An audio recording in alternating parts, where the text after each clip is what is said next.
Thank you. So one of the underlying texts of what Dr. Kalis was just talking about is if we're going to get the benefits of a Mediterranean diet and the benefits of oleocanthal and olive oil, we first need to get people to consume it.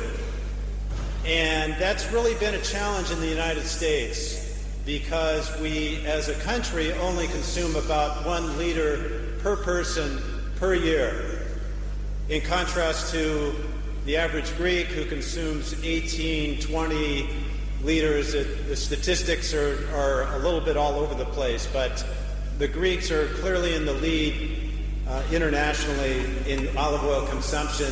And if Americans can start to consume a little bit of that, it will actually do a lot for all olive oil producers because there will be a much higher demand. So it's also been a challenge because the American diet has had some issues with some of its unhealthy qualities. So let me ask you, if I were to say American food, what's the first thing that would come to your mind? Hamburgers. Well, that's, how do you advance this thing?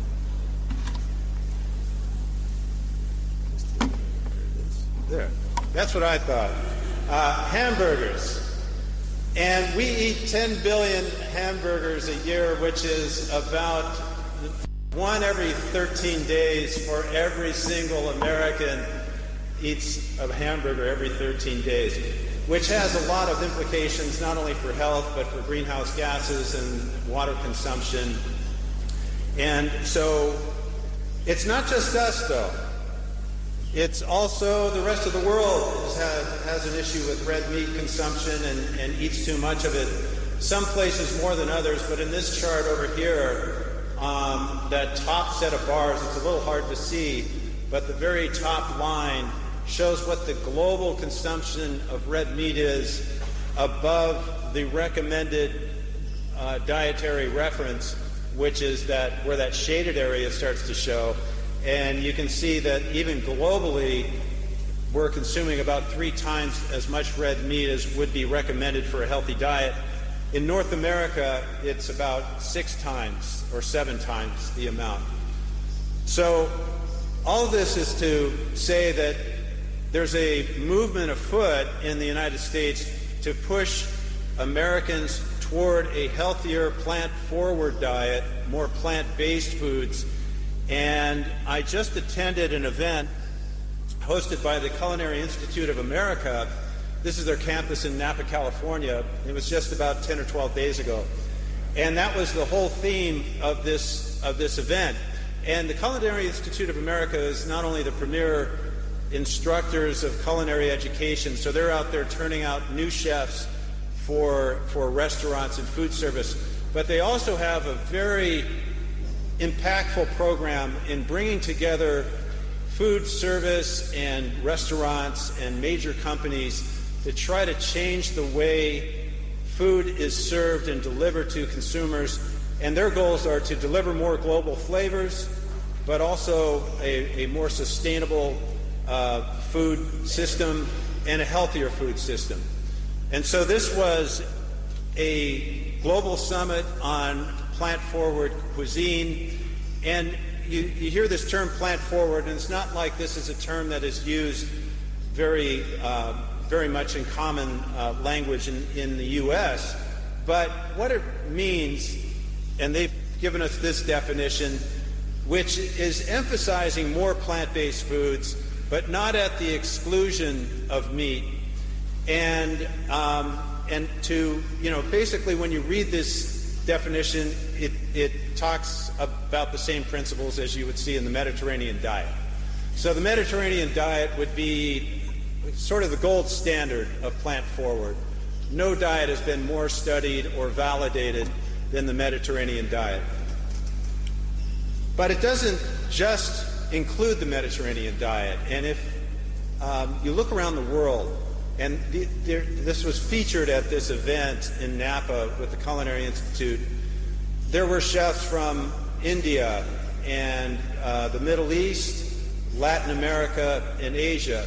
And all of these food cultures have a plant-based component to them. Traditionally, that is how they would eat.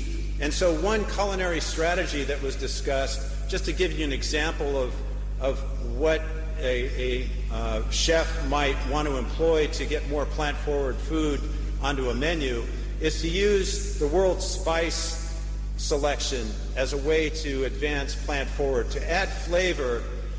If you're going to reduce meat, you got to add flavor somehow. So one example with roasted vegetables is to use different spices depending on the type of food you're aiming for to give you some really very tasty results. And the other big factor that they emphasized at this event was, if you're going to get people to adopt a plant-forward style of eating, the food has to be delicious. It has to sometimes be indulgent, and you can do both of those things actually with olive oil. So it's a trend that's growing in the U.S., and I just picked up some of these statistics that an institute has put out recently. 19% increase in plant-based dishes ordered at restaurants in 2017, almost a 5-fold growth in the term vegan on U.S. menus in the last 10 years. A quarter of consumers want to reduce their meat intake. Half of millennials eat meat alternatives a few times a week, and millennials is the demographic group born about between 1981 and 1996 that is now the largest demographic group in the United States, eclipsing baby boomers last year. And then there's a 17% increase in U.S. plant-based retail food sales. So these are pretty solid numbers indicating that something is afoot in the U.S. to try to encourage people to eat a better, healthier, plant-based diet. So that hamburger I showed you at the beginning, which I've got to admit looks pretty delicious. I think the Culinary Institute of America prepared this. But the one thing that's unique about this burger is that it's blended with 30% sautéed mushrooms. And there was a research project that the Culinary Institute did with UC Davis where they took different recipes for blends of beef with sautéed mushrooms, and they saw what the consumers would accept and where they could finally tell the difference and if they had any lesser degree of liking of that blend. And what they found is that about a 30% mushroom, 70% beef blend was a blend that the consumer couldn't tell the difference. They really liked it. And if you ate a burger with that blend, you'd be cutting down your beef consumption by 30% without in any way shortchanging the indulgence that you would have in eating a hamburger. There's some restaurants that have adopted this nationwide. In fact, this is growing nationwide. And Google, which has a massive food service program, is actually serving in their food service line a blend of 45% mushrooms. There's also this meat alternative that is using plant-based ingredients, and this is the Impossible Burger, which is based on wheat and potato protein and some other ingredients. We're at the 2.0 version of the Impossible Burger. They've adopted a new recipe, and so these things are coming out of the Silicon Valley and Silicon Valley investors, and they're almost getting updated like software. So this is 2.0. I think that their 3.0 would make it a better blend if they would replace the coconut oil that's currently in the blend with olive oil. But I can send them an email on that. This works really well as a ground beef substitute. And actually Burger King, which is one of the big fast food chains in the United States, is going to be serving an Impossible Burger in all their stores nationwide. And once they do that, based on the consumer response they've gotten so far, consumers are ready to spend more on a meat alternative. If Burger King does it, I think you'll find that all the major fast food places will adopt an Impossible Burger or some kind of meat alternative. So what's this all relate to olive oil, and how can this lead to more olive oil consumption? And I think that there's actually quite a bit of potential here for it, because the long-standing relationship between olive oil and its benefits with the Mediterranean diet certainly lend itself to this trend in the U.S. And so I wanted to just give you a couple of examples of what could happen.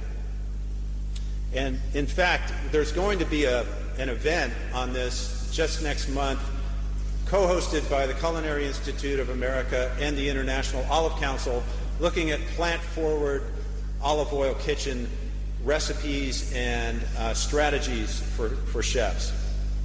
So I think that some of the ideas that are going to come out in the event next month, and the ideas are still being formulated by the Culinary Institute and their team, but one of the goals of the International Olive Council would be, we need to get those countries that are not consuming enough olive oil to stop using it solely as a condiment to just drizzle over food, and to start using it in the foundations of flavor in the dish. And like I said, if you're going to remove meat, you need to replace it with some flavor. Well, you can do that, of course, with putting olive oil in a pan and starting the foundation of that dish, which in many cultures starts with onions and carrots and celery and other variations, garlic, tomato. That base of flavor could feature a fair amount of olive oil, which would give you the healthy aspects of the oil and add flavor to the dish. So that's clearly an easy strategy to implement. There's also a chef who will be featured at this event, Anna Sorton, who's a Boston-based chef, who has a Mediterranean-inspired menu in a restaurant. And what she does is to try to preserve the healthy compounds in olive oil. Instead of what the typical chef would do, which would be to get the pan hot before putting in the oil, she puts the oil in a cold pan and then very gently heats the oil and cooks the food, and thereby preserving more of the phenolic content and more of the flavor and the benefits of the olive oil. And then there was a study that UC Davis did with the Culinary Institute last year, and I was going to share with you some results from a dissertation that was done for this project, still unpublished, but I wanted to give you a sense for what the results were, because I think they're really fascinating. Can extra virgin olive oil replace butter? Now that's a big challenge, because butter adds a lot of really good flavor, and I think that even olive oil folks that consume 18 liters a year would still like butter from time to time. So for this study, it was a research partnership. The preparations that were used with the recipes developed by the Culinary Institute of America were green beans, cake, fish, and pasta. Very simple preparations. The options that were used in these dishes, so there were 6 versions of each dish, was a mild and strongly flavored butter, as well as a mild, medium, robust, and defective olive oil. And so the defective olive oil wouldn't have been extra virgin, but the other 3 were. There was conducted a sensory evaluation of the oils, as well as a consumer study to see what consumers thought of each of these dishes. And it was done in California, Spain, and Italy, using the vast resources that the Culinary Institute has globally, working globally in universities and with culinary schools worldwide. Okay, so that's the foundation. Now here's the first result. Green beans. And let me just explain this chart to you. So there's 3 groups of bars. There's California on the left, Spain in the middle, and Italy on the right. And all of these bars are measuring the degree of liking that the consumers had for the different fat that was used to prepare the dish. Now, if you look at California on the left, those 2 bars on the very left are for butter, the mild butter and the strong butter. So Californians like the green beans a little bit better with butter. But if you go to the right, and you look at the Italians, and you look at those 4 bars on the very right, those are for the olive oil. They liked olive oil better than butter. So some of this is cultural. There isn't a long cultural history in the United States of olive oil consumption, but you can also see that there isn't that much difference. There's some significance, but it's not that much different on that dish. For cake, again, in California, they give a little bit of an edge to butter. However, the mild olive oil is about at the same level as the mild butter. So that suggests that you could substitute olive oil for butter and still get the same level of consumer liking. And you would be consuming olive oil while eating cake, which is a great bonus. That's a win-win for everybody. In Spain, in the center, they kind of like both of the fats about the same. For the fish, it's quite a bit closer there, so it looks like you could go either way with butter or olive oil for fish. And then for the pasta, the Californians definitely like butter better than olive oil for pasta, and so did the Spaniards. But the Italians, a lot closer. They liked olive oil pretty well. So that suggests that you can substitute olive oil for butter, and if food service and large restaurants and institutions adopted some of these strategies, you would massively increase the amount of olive oil in the food and the benefits that they would get from olive oil without the consumer really noticing much of a difference, kind of like that blended burger. So all of this is to say that there is a lot of room for a plant-forward diet to grow in the United States. It's a lot like the Mediterranean diet. In fact, it's very, if there's lessons to be learned here, you could just go to Greek cuisine and learn those lessons. And one of the chefs who was at this event was Diane Kochilas, who is New York born but Greek heritage, who is probably the person in the United States where more people have learned about Greek food and wine than anybody else. And she was going through the list of plant-forward Greek dishes that are out there that, were shaped by the cultural history and the fasting and the religious traditions that you have in Greece.